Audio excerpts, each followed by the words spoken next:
আমরা আজকে মুভি দেখতে যাচ্ছি। তো বলতে পারো যে আমি একরকম বাধ্য হয়ে ভয়েসটা বন্ধ করেছি, কারণ এত পরিমাণে ঝগড়া করছিল পাশের থেকে, এত ঝগড়া করছিল ও টোটোওয়ালার সাথে, কি বলবো। ঠিক আছে, তোমরাই শুনে নাও, দেখো কিরমভাবে ঝগড়া করে। তো দেখতেই পেলে এবার আমি ওদের সবাইকে দেখাচ্ছিলাম যে ও প্রচণ্ড ন্যাকা। ঠিক আছে, এত বায়না করেছে। আর এই হলো আরেক ন্যাকা, যে ক্যামেরা দেখলেই বিভিন্ন রকম অঙ্গি ভঙ্গি দিতে শুরু করে। তাই সেটাই বলছিলাম, কিন্তু ও সেটা মানতেই চাইছিল না যে ও ন্যাকা। তো অ্যাকচুয়ালি আমরা সবাই মিলে সেদিন মুভি দেখতে যাচ্ছিলাম আর ভীষণ এক্সাইটেড ছিলাম। প্রথমবার আমাদের হাবড়ায় যে সিনেমা হলটা হয়েছে সেখানে যাব মুভি দেখতে। এমনি আগে অন্য অন্য জায়গায় গেছিলাম, কিন্তু এখানে প্রথমবার। তো চলো ওইখানে গিয়ে তোমাদের সাথে দেখা হবে। আর এটা হলো অনেক আগের ভিডিও, তো ওখানে গিয়েই বলি কি মুভি দেখতে গেছি। তো এই যে আমরা চলে এসেছি সিনেমা হলে সিনেমা দেখতে। আসলে এটা প্রথমে একটা শপিং মল ছিল, তো সেখানেই উপরে SVF করেছিল, হাবড়ায় নতুন, তখন সবে উদ্বোধন। দেখো এখানে ঝাড় দিচ্ছে। তো আমরা গেছিলাম বিকেল বিকেল, এই যে টিকিট কাটার জন্য এখানে দাঁড়িয়ে পড়েছিলাম। তারপর এখানে সব প্রসেসিং চলছিল, আমরা শুনে নিচ্ছিলাম যে কখন কি শো চালু হবে, কটার থেকে চালু হবে, কখন শেষ হবে।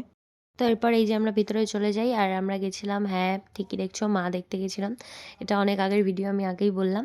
আর তখনও দেখো বেলুন টেলুন টানানো ছিল আশেপাশে, মানে তখন সবে সবে উদ্বোধন হয়েছিল আর কি। তো এরপর আমরা আস্তে আস্তে ঘুরে দেখে তারপর ভিতরে গেছিলাম। আমরা ভিতরে চলে গেছিলাম, আর দেখো একদম সামনের সিট নিয়েছি। আর আমি এটাই বলছিলাম যে আমরা একদম সামনে বসে দেখবো, পেছনে বসে কেন দেখবো, টাকা যখন দিয়েছি তাহলে সামনে বসেই দেখবো। তো যাই হোক, ফিল্মটা 3D ছিল। ফিল্ম শুরু হওয়ার অনেকক্ষণ আগে আমরা পৌঁছে গেছিলাম যেহেতু, তাই সামনে বসে কন্টিনিউ ভিডিও ফটো এই সমস্ত তুলছিলাম। মানে আগে চলে গেলে যেটা হয় আর কি সবার মধ্যে, আর অনেক গসিপ টসিপ করছিলাম। তারপর আস্তে আস্তে চালু হয়ে গেল ফিল্ম। এসছি কোথায়, আমরা এসছি SVF সিনেমা হলে। অ্যাকচুয়ালি হরর ফিল্ম দেখতে, হরর ফিল্ম দেখতে আসিনি, মনে হচ্ছে কমেডি ফিল্ম দেখতে এসেছি। আমরা দেখতে এসেছি কি সিনেমা? আমরা এসেছি মা দেখতে, মা মা মা দেখতে এসেছি।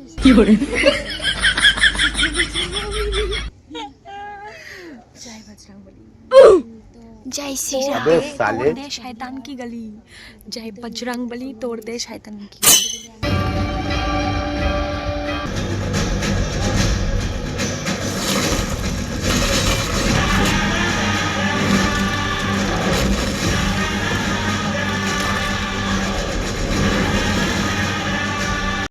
তো এবার আমরা বেরিয়ে গেছিলাম সিনেমা হল থেকে, আর আমরা বেরিয়ে গাড়ি করে অনেক দূরে চলেও এসেছি, মানে বাড়ির সামনে প্রায়ই চলে এসেছিলাম।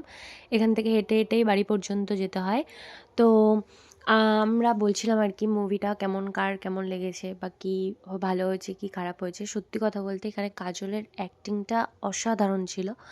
বাস লোকটাকে শুধু, মানে অ্যাকচুয়ালি ভিলেন যে ছিল তাকে যদি স্ট্রেঞ্জার থিংসের ভেকনার মতো না সাজাতো তাহলে একটু বেশি ভালো লাগতো। যদি অন্য কোনো শয়তান থাকতো তাহলে ভালো হতো। অ্যাকচুয়ালি এটা হলো আমাদের সমাজের কিছু কুসংস্কার বা কিছু ব্ল্যাক ম্যাজিক টাইপের এরকম মুভি, যেটা আগেও শয়তান মুভিটা ছিল। তো ওরকমই কিছু একটা করা হয়েছে, কিন্তু এখানে অ্যাক্টিংগুলো খুবই সুন্দর হয়েছিল। আর মুভির কনসেপ্টটাও খুব সুন্দর, সবারই মোটামুটি ভালো লেগেছে। হরর ফিল্ম লাগেইনি মোটামুটি, ভালো লেগেছে, গুড মুভি। আমরা বাড়ি চলে এসেছি, দেখা হবে আবার পরের কোনো ভিডিওতে। Tata, bye bye.